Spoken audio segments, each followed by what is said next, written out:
Ang sangkap na ito ay pinakamabisang gamot sa pneumonia, asthma, ubo, sipon at lagnat. Sa 3 kutsarang ito ay mailabas po ang lahat ng mga plema na hindi nailabas na matagal na doon sa ating mga baga na siyang pinagmumulan ng pneumonia. Kumuha na ako ng health card, hindi po ako nabigyan dahil may pneumonia nga daw ako. Nire-refer po kami ng doktor, kaya lang po pagpunta namin sa doktor ay wala na po kasi nakauwi na po yung doktor. At ipinababalik kami kinabukasan ng 8 to 9 a.m. in the morning. Bigla po akong natakot mga kabisi kasi wala naman po akong nararamdaman talaga. Diyos ko day. Kaya nung pagdating namin sa bahay ay ginawa ko na po ang sangkap. Ito po yung gagawin natin muna. 2 korona na bawang kailangan natin at itong loya. Kailangan balatan natin ang loya mga kabisi para malinis naman. At ito na, nabalatan na natin lahat. Itong 2 bawang ay balatan din po natin. Kuha na natin yung mga balat niya mga kabisi para malinis naman din po. Alam naman natin kung ano pong mga health benefits sa ating mga kalusugan itong bawang at loya. Kaya iyan mga kabisi, ayan matapos na po akong magbalat niyan, ang bilis ko po. Finally natapos na din yung pagbalat-balat ng mga bawang mga kabisi. Ito yung bawang at saka loya natin. Ang sunod dito mga kabisi ay kailangan na nating hugasan. O sa malinis na tubig, talaga 2 beses lang po. Para maalis po yung parang cellophane skin na nasa bawang. Dahil malaki yung ating loya, kailangan natin i-slice siya mga kabisi para naman din po ay hindi po siya, di tayo mahirapan pag-pound dito. Luboko na to ni mga kabisi. Pagkatapos ay pitpitin na natin. Kailangan mapitpit po natin yon para naman hindi po siya tumatalsik-talsik pag-pound na natin dyan. Masyado kasing matigas yung loya mga kabisi. O dito natin ilagay sa lusong. Dito mga kabisi ay unahin natin og lubok ang mga loya. Kailangan lubukoy natin mga kabisi. Ay pinitpit na natin yun kanina. Ay tumatalsik-talsik talaga yan. Ay ayan, hayaan na natin yan pag tumatalsik. Kaya dahan-dahan lang po sa paglubok mga kabisi at maingat po baka naman ay malubok po ninyo yung inyong mga kamay. Lubok po ang sa Bisaya sa amin ang pound po. Parang pinong-pino na siya mga kabisi kaya ilipat na natin ito sa plato para naman ay malubok na din natin, mapound na din natin yung garlic mga kabisi, yung bawang. Yan. Parang nakadalawang kutsara po ako ng loya mga kabisi pag na-pound na. Sa tingin ko kailangan isa-isahin ko paglubok dito mga kabisi yung pag-pound natin kasi tatik-talsik yung mangyayari doon sa bawang pag hindi natin na isa-isahin paglubok niyan mga kabisi. Nagiging marami na yung 2 corona na bawang mga kabisi. O tingnan ninyo yan o. Pino-pino na yata yan. Pwede na yata ito mga kabisi oy. Kay gikapoy na kong nilubok mga kabisi, sakit akong kamot. Diyos ko day. Lagay na din natin dyan sa plato. Parang 3 kutsara yata ito. Isa. Tingnan nyo yan mga kabisi. Maka 3 kutsara po yata ako dito or 2 ba kaya? Ay maka 3 po talaga ako mga kabisi. Kay tingnan nyo yan. Ang laki ng aking pagtakal.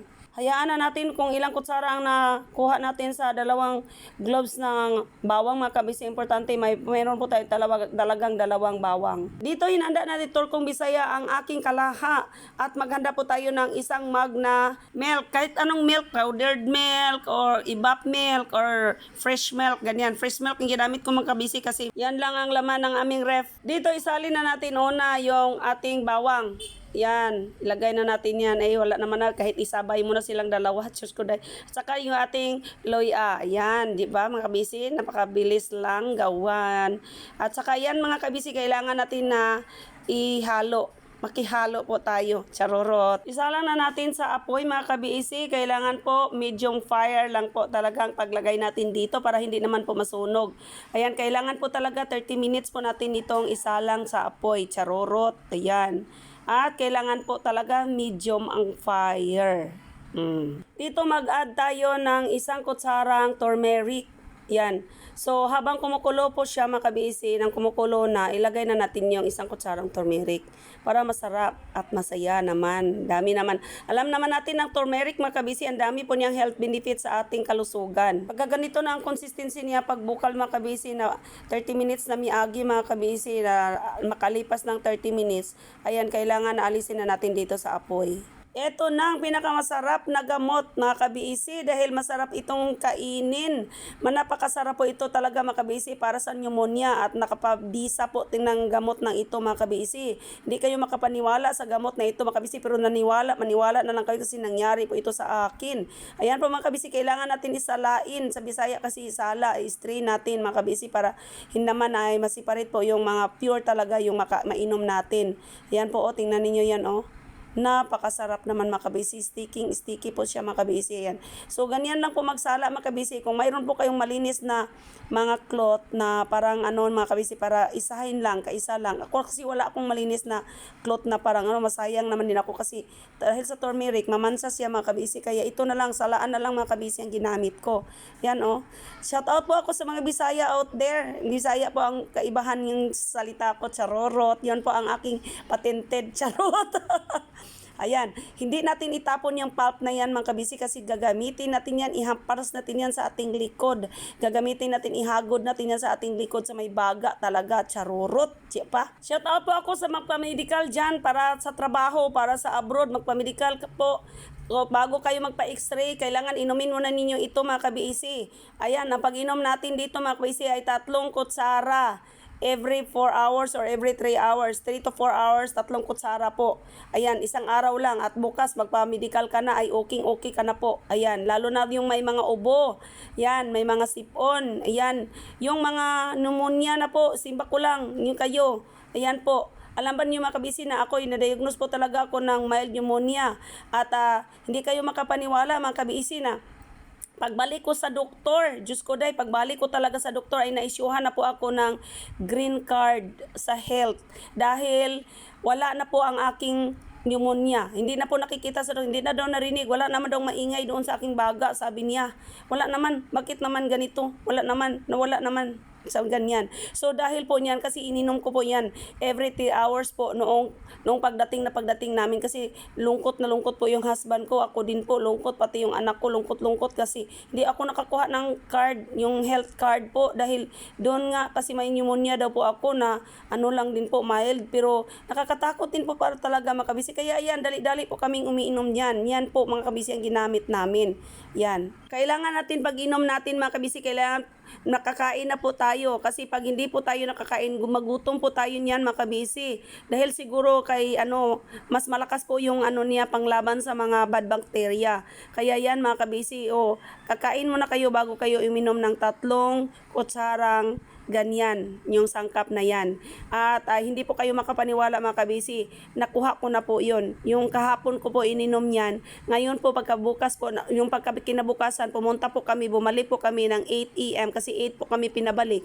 Ayan, nalungkot po ako dahil hindi ako nakainom ng umaga. Nagdali-dali na kasi ako mga kabisi, nagmamadali ako kasi matagal po akong nakagising kasi ang sarap po ko ng tulog ko dahil dyan sa ininom ko. Inubos ko talaga yan mga kabisi kahapon, yung half glass po niyan mga kabisi, naubos ko po talaga. Ay tigta 3 kutsara lang po kada inom ko mga kabisi. Ayan. Tapos ayan, kinabukasan napakasarap po yung tulog ko. Ayan, kaya kinabukasan nalungkot ako kasi hindi ako nakagawa ng maaga kasi alas 8 nga kami pumunta. Kaya nung pagpunta namin sa doktor, ang sabi ng doktor ay okay na po. Ito na po yung result mga kabisi. Parang milagro po talaga ang nangyari sa akin mga kabisi. Hindi na ako nabigyan ng resita sa gamot.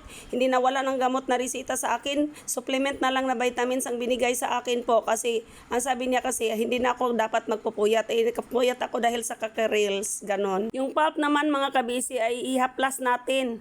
Yan, ihagod natin doon sa likod. Napakaganda po, napakasarap mga kabisi. Ayan. Pwede naman na punasan din natin ng tissue pagkatapos mga kabisi. Baka makalimutan ko, maglagay pa pala tayo ng 1 kutsarang dugos mga kabisi. Yung honey, my love, so sweet.